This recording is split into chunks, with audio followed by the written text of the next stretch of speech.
And I'm back with you guys today, and today we are playing the Call of Duty Black Ops Cold War Alpha, open only to PS4 from today, September 18th to I believe the 20th, the Saturday, Sunday. I'm not sure how long this alpha is going to be going on, so I'm going to be shooting out a bunch of videos. You're going to see me in the same t-shirt a bunch of times. We're going to be pretty much going over all the weapons, what makes weapons good versus what makes weapons bad, how the weapons act, the different maps, the different modes, at least the newer modes. We already know TDM and kill confirmed, so I pretty much don't really need to go over that sort of stuff.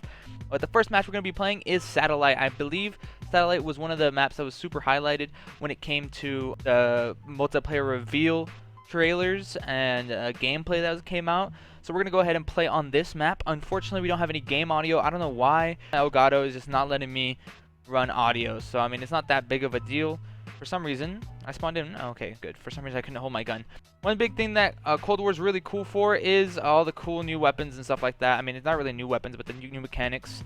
Unfortunately, motion blur is still a thing that they added into this stupid game, so you have to turn it off after every game. If not, you're going to have motion blur throughout the entire game, and if you're not careful, it'll mess you up. So we're just going to go ahead and talk about our first initial reactions to Call of Duty Cold War. This is just an alpha, so everything's going to look a little fuzzy, a little blurry, no matter where you're playing it.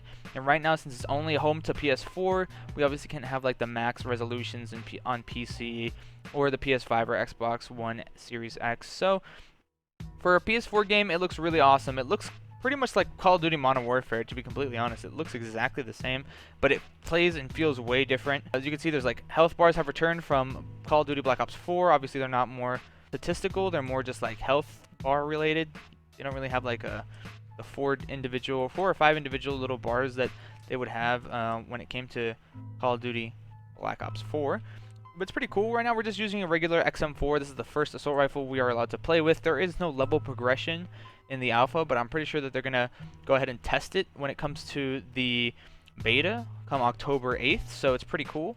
We also have a Damidi, pretty much a Raffica from like the MW series, but they added it here to the Black Ops series. I don't know if it was in Black Ops 4. I doubt it was, and if it was probably a DLC weapon. You can see the slide mechanic is back, jumping obviously in the game, and then, you know, auto attack sprint is gone. We can't like fast run where we lift our gun and sprint at people, so it's pretty cool. It's just it's a really like not basic, but like a really traditional Call of Duty.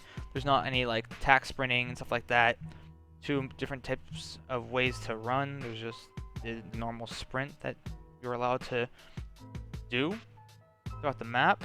Pretty realistic when it comes to, you know, gunplay and stuff like that. You know, ARs actually play like ARs. SMGs are hard to beat at close range by ARs, but are beatable. And SMGs are pretty much not going to win a fight long range against an assault rifle, depending on the build of the assault rifle. As you guys know, we do have the gunsmith back to Call of Duty Cold War, so there's a shit ton of attachments you can add to your gun to pretty much make it to whatever you like. So if I wanted this gun to be an SMG, I probably could make it happen within some range. I don't think they're gonna make it to where you can just change your gun so drastically to where the XM4, which is pretty much like the M4, completely turns into an SMG, but I do think it'll be a lighter AR, which is pretty much what I'm running right now. It's just the XM, but a little lighter, you know, no sight, nothing too heavy when it comes to attachments, no extra bullets or anything like that to make the gun heavy, but it's pretty easy. I still haven't gotten used to talking and playing Call of Duty at the same time, or at least playing Call of Duty well.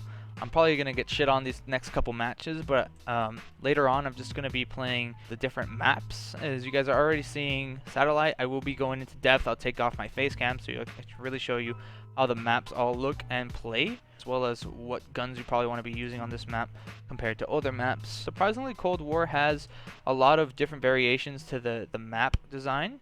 So one lane would be long range, one lane would be short range, and one lane would be kind of like a combination of the two. Surprisingly, that's not really the case for this map. I feel like this map is primarily long range compared to all the other maps, but we're going to get more into like the map specifics and details in a later video. Right now we're just going to play.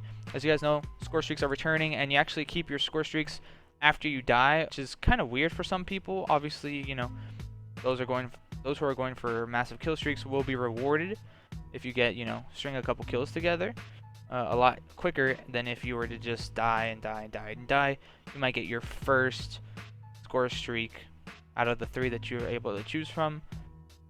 If you know, play normal, like someone that really isn't going for, you know, crazy kill feeds or anything like that. So, I mean, it's not that big a deal. I know a lot of people were questioning that dynamic of keeping your score after you died, but it does somewhat reduce score streak spam, because once you do get your UAV, there is a cooldown for it. Cooldown is, I think, a couple minutes. I don't know, to be completely honest, but it is not that long before you cool down, and your score does reset after you get that 1 score streak. So let's say I were to get enough for a UAV, I pop my UAV, I have to wait like a minute or 2 to get another UAV, and then it just builds onto the next score streak. But the score streaks are pretty like spaced out pretty well, so it's not like you get like 4 kills and you already have your 2 score streaks. You have to get like 5 or 6 if you have like those perks that require less kills, like hardline. But if you're playing regular, you're gonna need a good fair amount of kills to get all your score streaks. This game does look super fuzzy right now, so it's a little hard to ADS long ranges. That's why a lot of people are using scopes and lasers and hip firing a lot, because when you do ADS, it's really hard to see enemy figures across the map.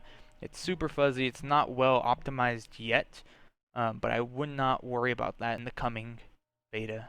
So I'm actually super excited for this game.